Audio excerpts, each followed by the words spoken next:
jadi bagian dari dakwah kami. Dukung dakwah digital dan sosial media kami. Raih pahala amal jariah yang terus mengalir sampai hari kiamat. Nah, mungkin setelah KKN saya mau cerita sedikit lagi. Oke. Jadi di kampung itu yang pengen diceritakan banget itu gini. Di sana itu, Ustazah, ada masjid besar dan pembangunan terus gitu. Tapi anehnya di siang hari itu nggak ada yang azan, Ustazah. Miris nggak sih?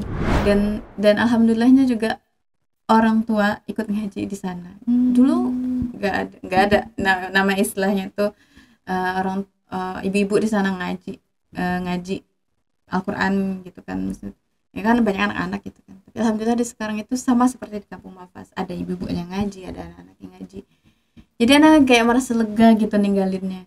Jadi terus? Jadi kalau walaupun dimanapun gitu, yang penting dimanapun kampung atau kota atau tempat manapun yang memang membutuhkan, saya sudah siap di situ. Gitu. Jadi nggak mesti yang harus ke kampung gitu. Tapi kalau bisa di kampung ya di kampung gitu. Dengan kita mengajar anak-anak itu kita bisa paham berbagai macam hal ya. Apalagi waktu private dulu gitu kan. Kita bisa lebih paham karakter anak gitu kan, sehingga itu memang jadi ilmu kita untuk masa depan gitu kan. Bincang bareng Mafas. Assalamualaikum sahabat Quran se-Indonesia. Jumpa lagi bersama saya Kak Ulfa di podcast BBM Bincang bareng Mafas. Kali ini kita sudah kedatangan salah satu pengajar santri Bilmas dan Kampung Mafas Maskan Hufat. Assalamualaikum Kak Lili. Waalaikumsalam Ustazah Ulfa. Lili Yulia Dami ya namanya? Ya benar Ustazah. Jadi di sini kita akan cerita-cerita tentang aktivitas Lili dari kuliah, karena aku dengar nih Kak Lili adalah salah satu aktivis kampus. Semua apa-apa dikerjain, jualan iya, ngajar di berapa tempat nanti? Tadi berapa ya? Banyak lah. Ya nanti kita cerita ya. Ngajar banyak Siap. tempat, belum lagi privat, diriin ini, diriin itu, kemudian ikut organisasi dan sebagainya. Ini kayaknya banyak banget ilmu yang bisa kita ambil dari cerita kali ini. Langsung aja kita tanyain ke Kak Lili. Ya, jadi bener ya, ketika kuliah melakukan aktivitas yang tadi aku sebutin. Benar Ustazah. Jadi itu berawal dari tahun 2019 ya. Itu semester berapa? Saya anak itu masuk tahun 2017 semester 3 atau semester 4 lah ya. Semester 3 atau semester 4 gitu. Atau semester 5 lah gitu. Kayak segitulah ya. Nah, itu awalnya itu sebenarnya lebih aktifnya itu di luar sih. Luar daripada di kampus ya. Karena kalau di kampus itu anak itu lebih suka fokus cuman 1 atau 2 organisasi aja gitu, karena lebih banyaknya di luar. Karena di luar itu seperti ngajar TPQ, sempat juga awal mulanya itu ngajarnya di PAUD. Sambil kuliah? Ya sambil kuliah. Bisa reguler kan, bukan kelas karyawan? Awalnya itu kan ada kan waktu itu kuliah itu waktu libur semester itu kan 3 bulan gitu kan. Nah awalnya itu cuman sebagai pengganti dulu, karena ada guru di sana itu yang mau lahiran. Jadi awalnya pengganti guru dulu 3 bulan. Nah tapi ternyata dari PAUD itu juga ada TPQ di situ kan. Nah disuruh masuk lah juga di TPQ itu. Nah karena TPQ itu masuknya sore bisa. Nah jadi kayak berkelanjutan gitu. Di PAUD-nya selesai 3 bulan, lanjutnya masih di TPQ gitu. Nah itu.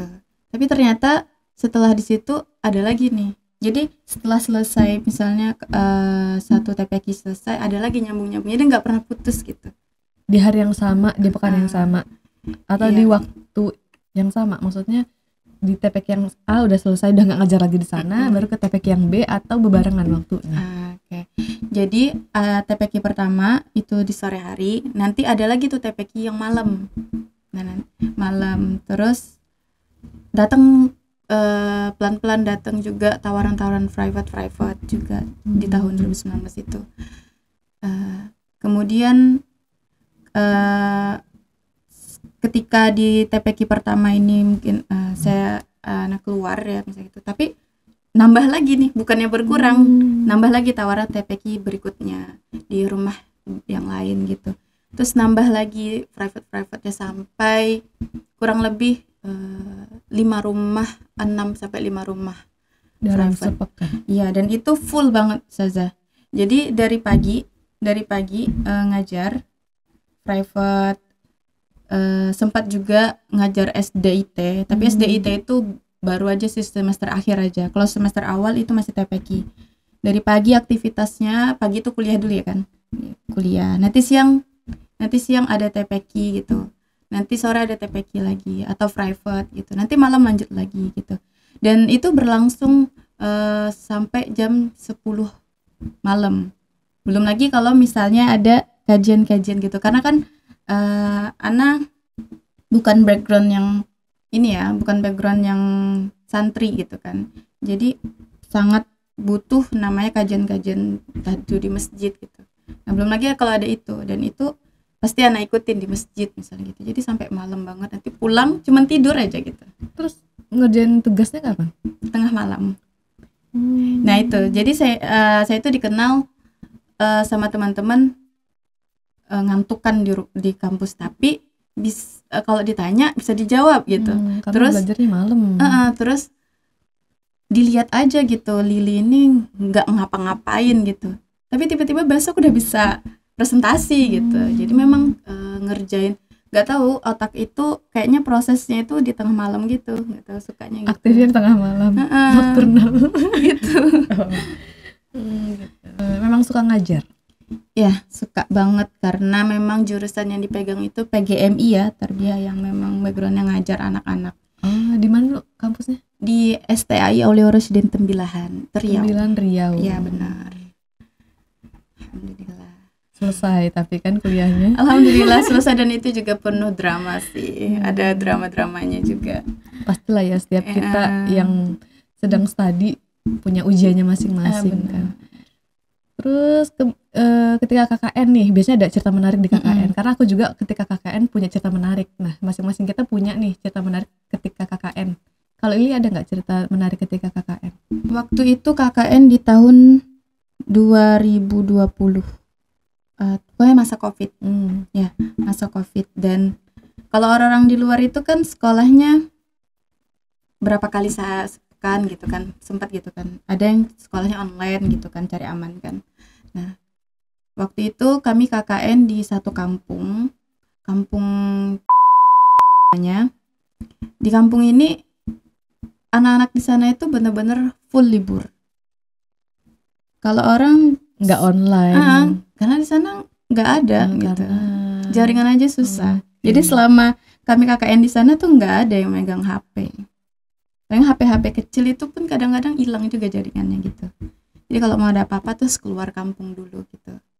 Dan itu perkampungannya itu di perkebunan gitu, dan jalannya itu sepi banget gitu. Dan ada ceritanya lagi di sana itu. Jadi di sana itu ceritanya kampung yang dulunya tuh sering terjadi pembunuhan gitu. Jadi di sana itu dikenal dengan kampung celaka awalnya.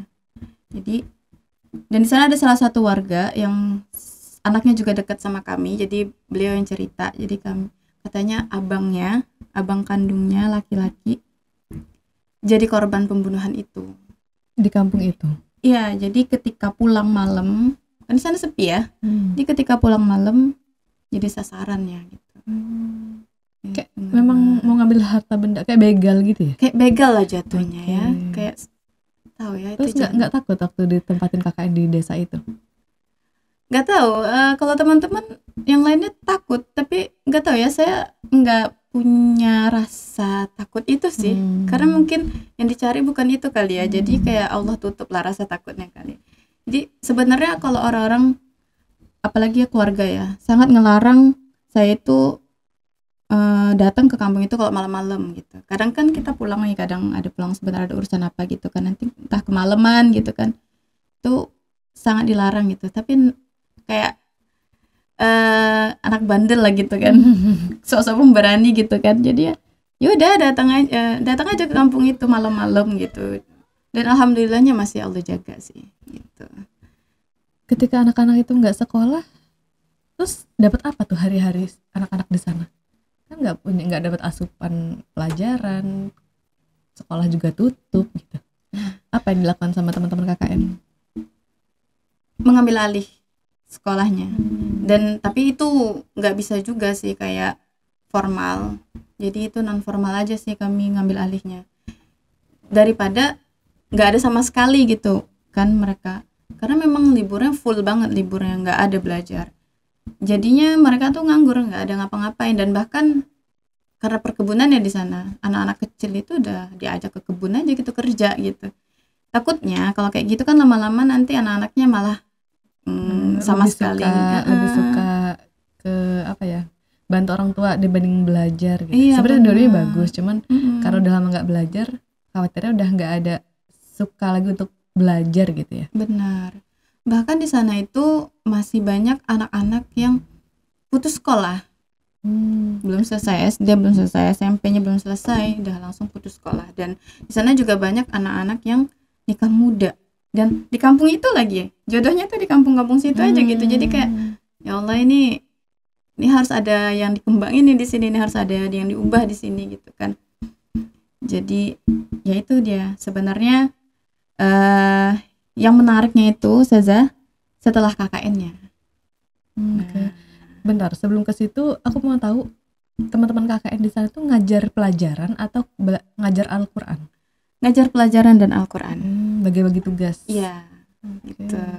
Karena kan memang kan kalau KKN itu kan mahasiswanya beragam ya dengan jurusannya masing-masing gitu kan. Jadi ada yang bagian ngajar Al-Qur'annya, ada yang bagian kajiannya, misalnya ada bagian ngajar SD SMP-nya, ada bagian bisnisnya gitu kan. Gitu. Dan saya kebetulan karena PGMI saya ngambil alih anak-anaknya.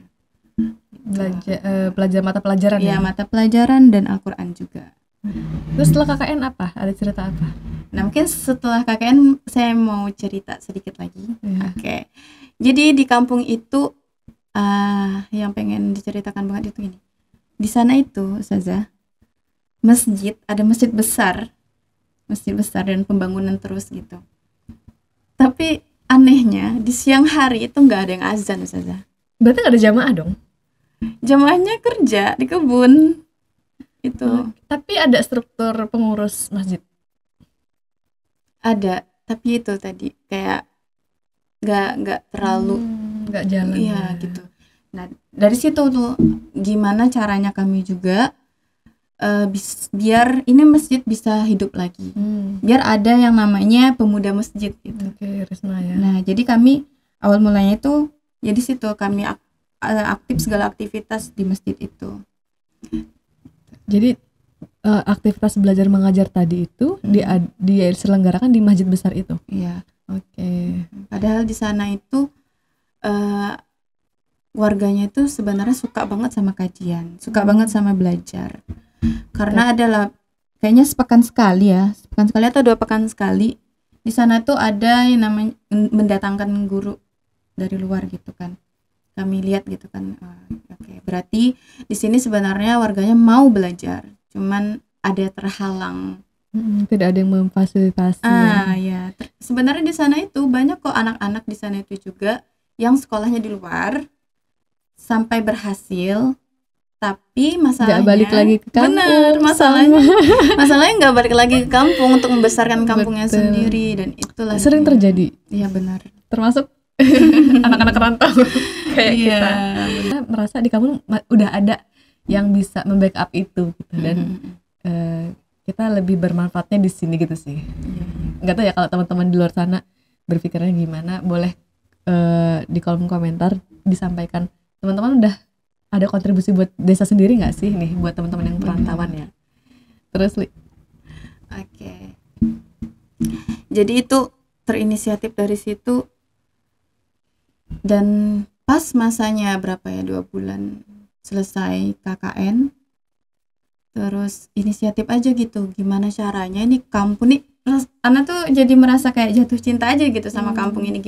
Pengen banget gitu gimana caranya bisa saya tuh bisa berkontribusi di kampung ini, bisa membangun, mengembangkan, mengubah, bukan mengubah yang apa gimana hal yang sudah ada di situ, bukan, tapi mengubahnya itu lebih kepada biar lebih hidup gitu, lebih berkembang, lebih hidup gitu bisa. Karena di sana juga sebenarnya di sana itu masuk gitu dalam, kan ada kelurahan itu yang program kelurahan ya, programnya itu yang satu kelurahan satu rumah tahfiz ada sebenarnya, dan kampung itu masuk dalam itu. Jadi ada di sana tuh rumah tahfiznya gitu. Tapi ternyata setelah kami masuk ke dalam itu, yang dipelajarin bukan menghafal Al-Quran, tapi ini tilawah yang bernada-nada itu. Dan itu pun masih kayak yang versi lama gitu, karena yang ngajar juga udah ini ya sepuh gitu kan. Yang ngaji-ngaji di sana juga nenek-nenek gitu yang ngajar-ngaji kan. Jadi memang sangat butuh banget guru ngaji di sana waktu itu. Jadi setelah selesai KKN, Lili berinisiatif untuk kembali lagi ke kampung itu. Benar. Untuk melanjutkan perjuangan. Benar. Bareng teman-teman. Enggak. Jadi sendiri. Inisiatifnya sendiri. Terus minta izin sama RT-nya, RW-nya, minta izin sama yang ngurus masjidnya gitu. Karena ini kayak gimana ya, ngelihat di jiwa muda kita nih, ngelihat kampung yang butuh banget belajar tapi nggak ada yang bantu gimana gitu kan. Itu jadinya inisiatif sendiri, gimana caranya saya bisa masuk ke dalam kampung ini lagi, kemudian bisa bantu, pokoknya mau kontribusi aja gitu untuk umat gitu. Apa yang Lili lakukan setelah minta izin ke semua pihak yang terkait? Mengajar ngaji, kadang-kadang juga kayak bantu-bantu ngajarin pelajaran sekolahnya gitu. Berarti itu bolak-balik dari rumah ke tempat KKN? Sepekan sekali awalnya, 2 kali sepekan, kemudian sepekan sekali, kemudian lama-lama dah setahunan gitu, jadinya 2 pekan sekali. Dan itu berlangsung di sela waktu-waktu saya juga ngajar di tempat lain gitu. Yang di dekat kampus dan dekat rumah? Benar. Karena merasa sendiri, dan kebetulan juga saya punya sahabat yang sefrekuensi ya, jadi saya coba ajak dan alhamdulillah bisa gitu. Jadi kami berdua, benar-benar berdua ke kampung itu, perempuan di kampung-kampung jalanan sepi.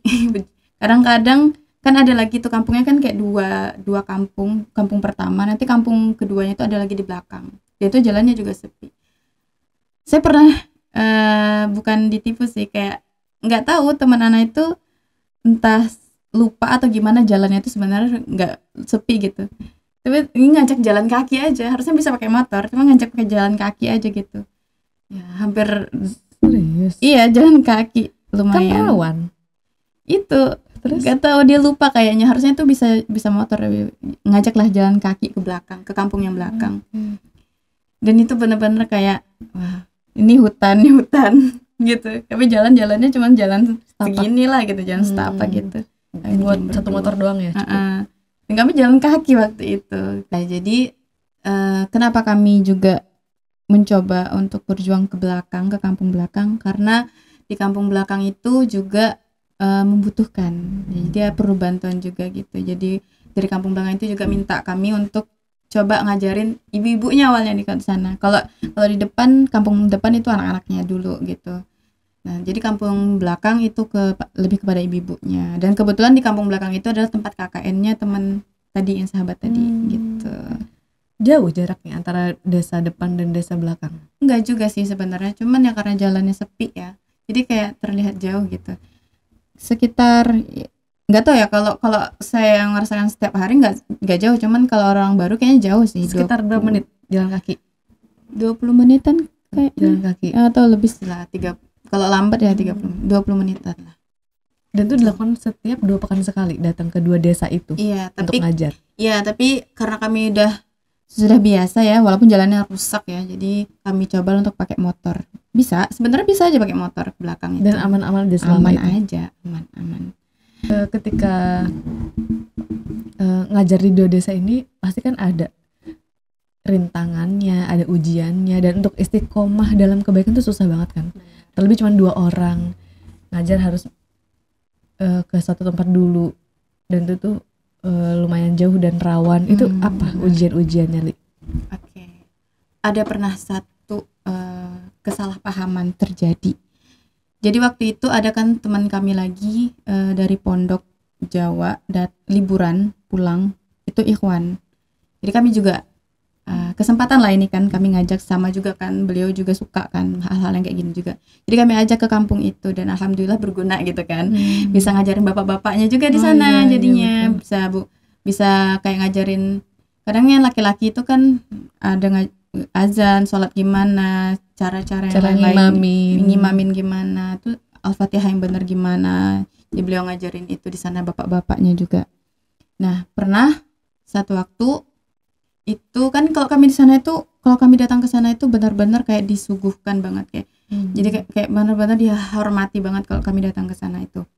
Jadi ibu itu sudah nyiapin makanan gitu untuk kami. Kami juga kami datang situ, cuman belum sempat makan. Terus kami cuman mau silaturahim dulu ke rumah lain gitu kan. Terus kami ditahan di rumah ini, disuruh ibunya juga makan di situ kan, gitu lah memang di sana. Kalau setiap kami singgah pasti disuruh makan gitu kan. Dan kami lupa mau balik lagi untuk makan ke rumah ibu yang pertama, dan ibu itu kayak setelah itu kayak kecewa banget kayaknya. Enggak, kayak kami juga merasa bersalah kan, kami minta maaf gitu, tapi kayak bener-bener suaminya aja gitu yang datangin kami, ibunya nggak mau gitu. Dan itulah cobaannya kan. Pernah juga sempat, kami kan kadang-kadang kan sana kemalaman ya, kadang seharian di sana kan kemalaman. Jadi kadang kami nginep di sana gitu, karena sering lah, biasa lah nginep. Tapi waktu itu kebetulan ada yang ustadz ini juga kan, ikhwan ini kan. Sebenarnya aman sih dengan satu rumah, tapi kan ada keluarga juga, ada yang orang rumahnya itu. Gitu kan. Jadi kami ada berdua sama sahabat, berdua perempuan dan beliau laki-laki. Dan besoknya pernah juga kata bapak-bapak di sana itu, kalau bisa nggak rumah, jangan nginap lagi gitu, takutnya ada ini fitnah gitu kan. Dan saya rasa itu kayak bahasa halus aja, saya takut beneran itu bukan saya rasa aja, tapi takutnya itu beneran udah jadi fitnah gitu kan. Jadi kami kami datang walaupun kemalaman, kami tetap pulang malam gitu. Nggak mau coba ke warga yang lain, nggak mau takut beneran kan jadi. Biasanya kalau di desa tuh kayak satu info itu udah semua tahu gitu. Iya benar, jadi kayak gitu. Jadi berarti kita ngajar dari pagi sampai malam, kalau atau dari pulang kampus sampai malam? Sebenarnya dari siang sih, cuman kadang-kadang kalau ada acara di sana kan sering juga sih sebenarnya kadang-kadang acara tuh kan. Jadi kami kadang tuh dari pagi gitu. Kalau kami kosong ya, kalau masih ada kegiatan ya udah dari siang gitu. Tapi sampai malam, pasti sampai malam. Paling seringnya tuh sampai maghrib. Oke, tapi semaghrib pun malam juga. Dibilang masih sore, tapi kalau tempatnya kayak gitu ngeri ya. Benar. Ya itulah. Jadi kayaknya itu bertahan kurang lebih 2 tahun deh. Bertahan 2 tahun di kampung itu. Walaupun udah sempat bisa dikatakan fitnah lah ya. Udah sempat ada kesalahpahaman gitu. Macam-macam gitu kan. Tapi kami tetap gimana caranya kami bisa. Karena kami mikir anak-anaknya. Kami mikir anak-anaknya yang butuh gitu. Kadang kita kalau udah klop sama anak-anak terus kayak sayang kan. Rasa itu beda, kayak lebih ngajarin tuh lebih ikhlas aja. Iya, benar. Dan masalah kan cuman 1, 2 gitu kan. Bukan ke semua kampung gitu kan. Alhamdulillah masih bisa gitu.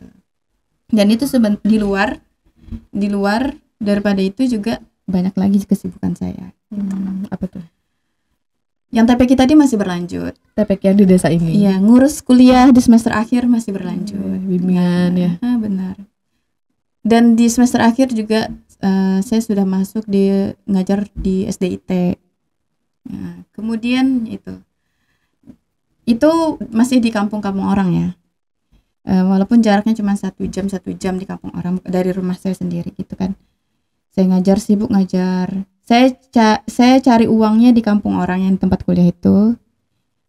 Terus saya realisasikan uang itu ke kampung ini gitu kan. Nyari uangnya gimana? Kan ngajar, bayar berarti. Yang di kota bayar. Yang di desa yang enggak. private tadi. Jadi yang kayak private itu dibayar, kayak rumah tahfiz itu dibayar. Nah, karena saya sibuk banget nih di kampung orang nih, karena saya bolak-balik berapa kampung tuh? Dua sih sebenarnya, cuman ini satu kampung tuh banyak tempat gitu. iya, banyak tempat. Ada 5 kurang lebih 5 lebih lah gitu kan tempat gitu. Jadi ini di kampung orang di tengah kampung anak, cuma ngelewatin aja. Pulang sebentar singgah misalnya gitu kan, ketemu orang tua udah balik lagi ke kampung orang lagi gitu. Jadi kayak kampung sendiri itu kayak terabaikan gitu. Nah disinilah mulanya saya ngerasa kayak nggak berguna di kampung sendiri gitu. Karena sering berkontribusinya justru ke desa-desa orang, kota tangga gitu orang ya. gitu kan ya. Terus apa dari merasa nggak berguna itu apa yang Lili lakukan?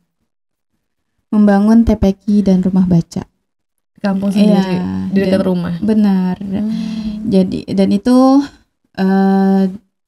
dilaksanakan secara gratis untuk anak-anak dan orang kampung di situ.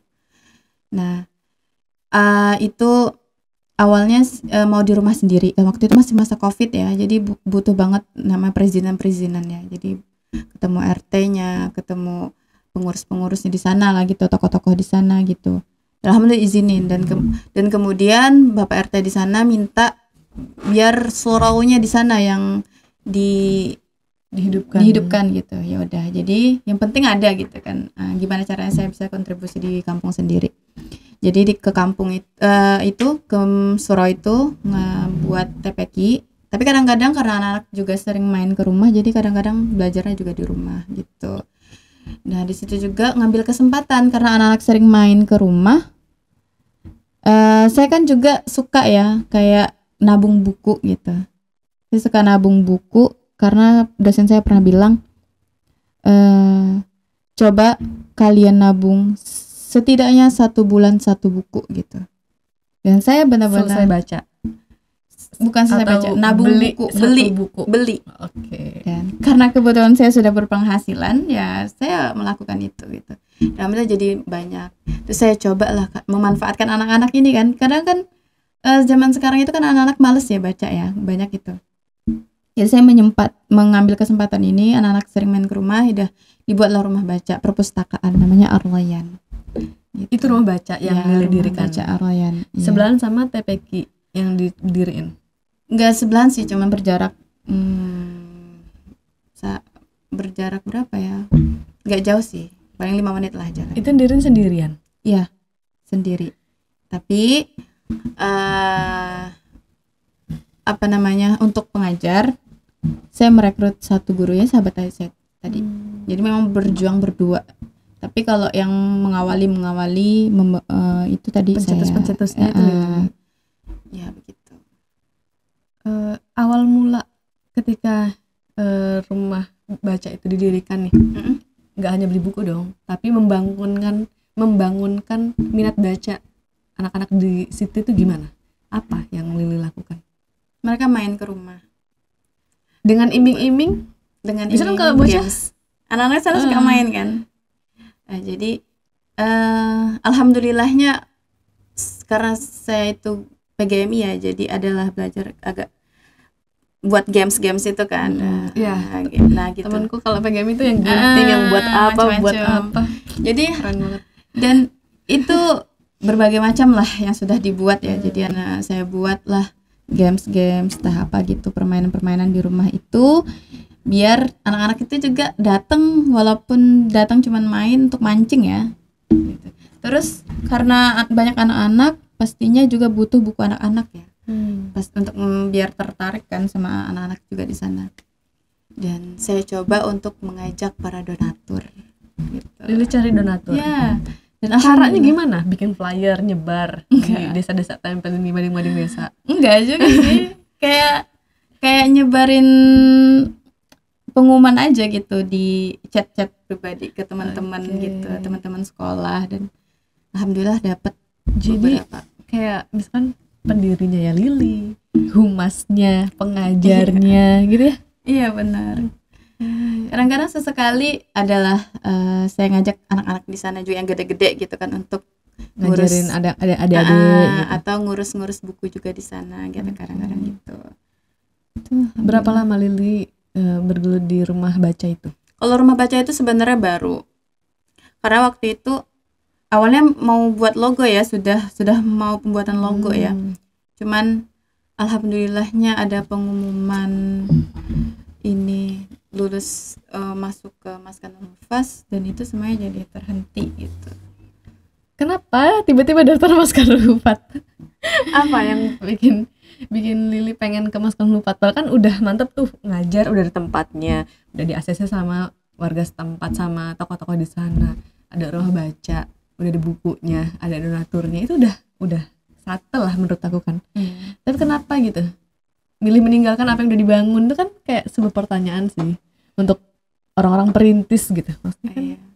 Sebenarnya nggak boleh ya, cuman ngerasa insecure gitu, nggak boleh karena nggak ada background santri, nggak ada background ustazahnya gitu.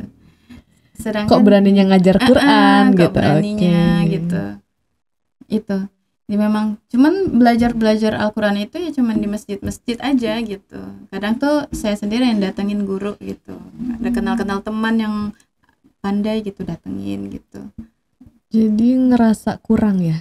Iya. Bener sih, karena Lili ini sering ngajar ya, Heeh. sering menuangkan isi teko, Iya, jadi benar. ngerasa kurang, pengen Iya. diisi. Benar. Dan dengan kuliah yang PGMI aja itu nggak cukup. Iya benar. Karena yang kita ajarin, yang Lili ajarin tuh bukan hanya mata pelajaran, tapi juga Al-Quran. Benar. Karena kalau PGMI ini lebih menerima asupannya itu dari pelajarannya, tapi yang Al-Qurannya belum. Benar. Maka dari situ, berangkat dari keresahan itu, kenapa Iya. Lili pengen masuk menghafal Al-Quran lah gitu, atau Iya, masuk Maskanul Hufaz. Sebenarnya awal mula yang penting mondok aja.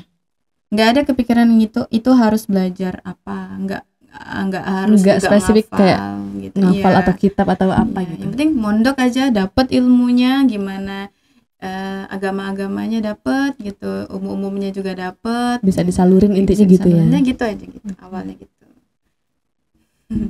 Terus ditinggalin dong rumah Quran dan rumah baca. Ya ditinggalin. Banyak sekali yang ditinggal. Kenapa Maskanul Hufaz? Emang nggak ada yang bisa, istilahnya kan nyantri ngalong ya di sekitaran situ gitu, biar bisa tetap ngajar juga dapat asupan dari pondok yang ngalong ini gitu. Bahkan sebenarnya nggak ada di kepala Ana Maskanul Hufaz. Yang penting ngondok aja gitu. Yang penting mondok aja, karena Terus kisahnya sebenarnya gimana di ketemu awal- Maskanul Hufaz? ya jadi di awal kuliah itu sebenarnya Ana sudah ada punya celengan mondok gitu kan, celengan untuk mondok Tabungan. gitu. Ya tabungan tapi celengan juga. Hmm. Dan Ana nggak tahu kalau sebenarnya pesantren itu ada beasiswa, tuh nggak tahu. Cuman karena ini ada kayak mau cerita gitu kan sama teman, dan kebetulan beliau itu dari sini, kenal Ustazah Kori dari Riau juga. Kakaknya Sabina.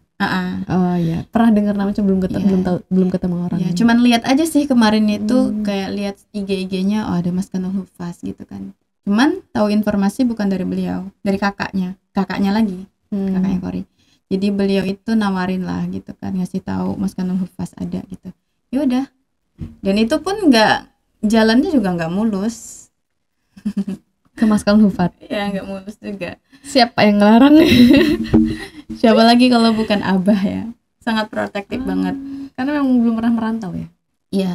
Karena Batam kan, awalnya saya ke Batam ya. Oh iya. Dapatnya Batam. Santri Batam ya? Iya angkatan benar. Batam itu kan dikenal sama orang-orang dulu tuh kan ekstrim banget ya, yang bebas banget kotanya gitu, yang bahkan ada contoh orang kampung sendiri gitu, udah sampai sana itu semua udah dilepas, jilbab udah dilepas, semua udah dilepas. Itu yang ditakutkan. Jadi ngomel-ngomelnya tuh 2 hari gitu di rumah itu orang tua, dan saya nggak berani pulang. 2 hari saya nggak berani pulang, 2 hari saya tinggalnya di rumah nenek, nggak berani pulang. Itu posisi udah diterima di Maskom Hupat? Iya, udah diterima. Karena saya nggak izin, karena takut. Pasti nggak boleh gitu. Saya nggak izin awalnya daftar di situ. Terus udah lulus baru saya kasih tahu. Jadi abang, cuman terus abang saya kasih tahu abang, kan kalau abang itu benar-benar dukung banget apapun ya untuk adiknya. Jadi beliau bela-belain cuti dari kerjanya pulang ke kampung untuk minta ngizinin saya ke orang tua. Terus kata abah boleh, syaratnya ya yang nganter abang gitu. Jadi ya harus cuti abangnya nganterlah ke Mawas Batam. Iya. Berapa lama sih perjalanan dari Tembilan ke Batam? Berapa 5 jam deh pakai speedboat. Oh, speedboat. Kalau naik Roro lebih lama lagi. Oh iya, nggak pernah sih pakai Roro. Nggak pernah ya? Roro lebih lama lagi. Speedboat. Roro tuh kayak kapal feri sih kalau di Bakauheni. Oh iya. Kalau di sana Roro aku baru tahu, Roro itu ternyata yang kapal yang kayak gini. Iya. Oke, terus akhirnya boleh asal abang yang nganter. Alhamdulillah diantar. Menjalani proses 1 tahun di Maskom Hupat selama jadi santri, apa yang Lili rasakan sebelum dan setelah di Maskom Hupat ketika jadi santri? Hatinya benar-benar diuji, hatinya benar-benar diaduk-aduk, karena kan kita sudah punya nama ya waktu di kampung ya, kita sudah dikenal dan di kayak istilah tuh kayak dihormati lah gitu kan, dan kita sudah punya pendidikan gitu. Gak tahu ya, waktu itu hatinya sangat keras sekali ya, jadi udah merasa aku sudah tinggi nih gitu kan, udah merasa kayak gitu. Dan di sini kok aku disepelekan gitu, kayak diperintah-perintah gitu kan, merasa kayak disepelekan banget gitu kan, apalagi dikecilin banget gitu rasanya. Apalagi ketika memang gurunya usianya di bawah kita. Iya, kayak dikecilin. Itu ujian banget, ujian untuk kita tuh nggak sombong atas apa yang kita punya, terutama usia ya. Mungkin usia kita lebih duluan nih daripada guru kita, itu ujian sebetulnya. Iya. Ya, sempat juga ngerasa gitu sih teman-teman. Iya.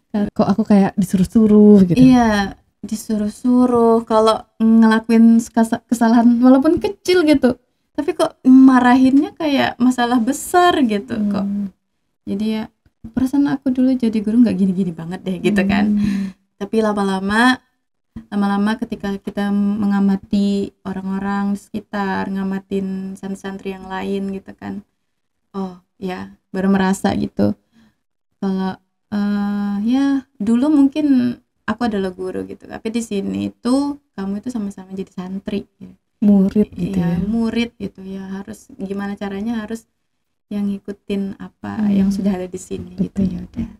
Dan gitu juga kali ya, karena mungkin bener ya, Al-Quran itu kalau sudah masuk ke diri kita itu kan lambat laun akan mengubah kita menjadi lebih lembut lagi gitu, kata guru-guruan gitu kan. Dan memang bener sih kayak apa ya, ujian murid atau santri itu ketika memang gurunya, mungkin kita ngerasain gitu, gurunya itu usianya di bawah kita gitu.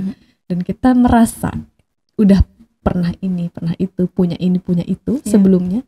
Ketika ya sama juga aku kemarin waktu masuk di Maskom Hupat tuh berbeda uji gitu, gimana kita tuh diajarin di Mamas tuh diajarin untuk takzim kepada guru sekalipun guru kita usianya di bawah kita. Benar. Karena bukan itu yang dilihat, bukan usia yang dilihat, tapi kapasitas ilmu. Dan kita harus memandang diri kita tuh nggak lebih pandai loh dari yang sudah diamanahkan sebagai musyrifah di situ. Ada nilai plus yang musyrifah ini miliki ketimbang kita yang mungkin usianya lebih muda, lebih tua gitu ya. Tapi di bidang Al-Quran itu belum seperti beliau-beliau ini gitu. Itu yang benar-benar diuji sih. Ngerasa nggak sih Li, waktu itu ya? Nggak tahu sih kalau Lili juga ngerasa. Kalau aku ngerasa kayak aku berpikir gini, kita tuh punya prosesnya beda-beda gitu. Kita punya prosesnya masing-masing. Ketika ada hal yang aku lewati, dia nggak ngelewatin itu. Gitu juga sebaliknya, ada hal yang proses dia lalui tapi aku belum melalui itu gitu. Dan disitulah kita saling belajar itu tadi. Di situ di Mafas aku benar-benar belajar gimana menghargai ilmu, bukan menghargai orang, status dan usia. Gitu sih yang sekarang aku coba untuk tetap pegang gitu ya, bahwasanya setiap orang adalah guru, siapapun itu kita harus hormatin sekalipun usianya di bawah kita, karena itu tadi bukan dilihat usia tapi lihat keilmuannya gitu. Jadi kayak bener-bener belajar di situ sih, gimana kita menyayangi yang muda, menghormati yang tua. Dan ketika aku pikir gini, ketika aku mengambil keputusan untuk akhirnya Allah kasih pelajaran, kita harus menghormati ilmunya, bukan usianya gitu ya. Tapi usianya karena lebih muda kita harus sayang nih, gitu. Ilmunya kita harus hormatin. Nah ini yang jadi kayak harus balance nih, memposisikan diri gitu gak sih Li? Kalau aku ngerasanya kayak gitu. Terus ketika ngambil keputusan kayak gitu, ternyata feedback dari beliau-beliau ini juga baik, bukan yang ke kita tuh, ke aku ya gitu, bukan yang menyepelekan, akhirnya bukan yang menyepelekan atau menganggap rendah gitu, tapi justru menghargai gitu. Jadi saling menghargai. Di sini ini manis banget sih, ukhuwah yang seperti ini manis banget, dan aku ngerasain di Maskul Hufat gitu. Gitu sih. Gimana kalau Lili ngerasainnya? Ya, karena di awal-awal tuh pasti diuji sih itu. Benar. Dan kesadaran itu memang datangnya di akhir ya, pas akhir-akhir gitu kan. Ya, jadi apa ya? Akhirnya saling menghargai, bukan saling merendahkan. Maksudnya kayak misalkan kita merendahkan beliau karena lebih muda, beliau merendahkan kita karena belum punya ilmunya. Enggak. Tapi yang terbangun adalah saling menghargai itu tadi. Jadi ngerasa saling belajar itu sih. Semoga rasa ini tuh ukhuwah yang seperti itu tetap ada ya di Maskul Hufat, karena Maskul Hufat ini beragam usia, beragam background. Nah ini serunya di situ. Al-Quran yang hadir, yang masuk ke dalam hati, yang akhirnya melembutkan hatinya Lili. Itu gimana? Ketika yang awalnya mungkin itu keras, ya, gitu. Ngerasainnya tuh di titik yang mana? Ngerasa banget. Jadi dulu itu hati anak tuh keras banget. Kalau kata anak A harus bisa dapet gitu kan. Harus gimana pun caranya bisa dapet gitu. Terus kalau sesuatu yang sudah anak lakukan tapi ternyata dilarang, sakit banget, berontak gitu. Tapi karena semakin kesini Al-Quran yang masuk dalam tubuh, pikiran kita menjadi lebih panjang, hatinya lebih tenang gitu kan. Jadi ketika ada yang gak sama kita jadinya lebih lebih bisa gitu untuk mengukur kenapa gitu, sehingga kita bisa memahami gitu kan. Jadi alasan orang tuh berpandangan gitu kenapa kita bisa paham jadinya, pandangan dia kayak gitu, jadi kita maklumi lebih gitu ya, legowo lah gitu. Jadi makanya hatinya tuh lebih dilembutin. Benar kata guru itu kan, Al-Quran kalau udah masuk ke hati kita, sekeras-kerasnya pun akan jadi lembut, dan itu benar. Dan Lili ngerasain itu ketika jadi santri kemarin. Iya benar. Walaupun dulu pernah cekcok ya sama orang-orang Medan ya, yang suaranya gimana gitu kan, kata teman tuh, ya memang logat aku seperti ini katanya, tapi nggak harus kayak gitu juga gitu kan, nggak tahu kan gitu kan. Tapi pada akhirnya paham gitu. Dan di Mawas tuh belajar kultur juga, dari daerah masing-masing kan. Iya benar. Ketika pengabdian, Lili memang ngambil sebagai pengajar Bilmas dan Kampung Mahfaz atau punya pilihan lain? Kan kalau mau ngambil kan kita dikasih angket tuh, kita ditanyain kita bakatnya apa, minatnya apa, terus pengen ngabdi di mana. Nah itu sesuai nggak sama yang Lili inginkan? Jadi waktu itu nggak ada pilihan mau ngabdi di mana, cuman disuruh bercerita aja gitu, cerita pengalaman gitu. Dan ya diceritakanlah pengalaman kan, yang pernah ngajar di kampung, ngajar anak-anak, ngajar ibu-ibu juga gitu kan, dan kontribusi lainnya. Dan alhamdulillah masuknya ke Mahfaz itu di pusat ini, masuknya ke kampung Mahfaz dan Bilmas gitu, dan itu relate banget sama pengalaman. Dan itu anak itu sebenarnya kepedean banget sih awalnya bakal pusat gitu kan. Saya merasa kayak pede banget gitu, bakal ngabdinya pasti di pusat ini gitu kan, karena memang pengen di pusat gitu. Iya pengen di pusat dan pede banget, dan ternyata itu benar gitu. Setelah 1 tahun ngabdi dengan penempatan yang sesuai dengan Lili inginkan, background dan pengalaman, apa harapan Lili ke depan? Bisa apa yang sudah dipelajarin di sini itu itulah tujuan sebenarnya yang pengen Ana lakukan di kampung halaman. Balik lagi ke kampung ya Iya, pengennya. karena memang tujuan awalnya seperti itu. Kenapa harus belajar jauh-jauh ya, pengennya ke kampung, balik lagi gitu untuk ngajar. Dan ya kalau Allah masih berikan kesempatan untuk pulang kampung gitu kan, bisa ngelanjutin itu.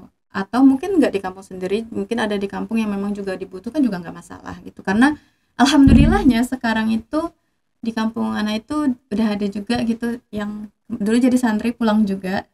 Alhamdulillah beliau juga Mengembangkan di sana. membangun kayak menjadi pengganti gitu. Masya Alhamdulillah Allah. sekarang kayak ada pengganti gitu, teman gitu. Dan alhamdulillahnya juga orang tua ikut ngaji di sana. Dulu nggak ada nama istilahnya tuh ibu-ibu di sana ngaji Al-Quran gitu kan, ya kan banyak anak-anak gitu kan. Tapi alhamdulillah di sekarang itu sama seperti di kampung Mafas, ada ibu-ibu yang ngaji, ada anak-anak yang ngaji.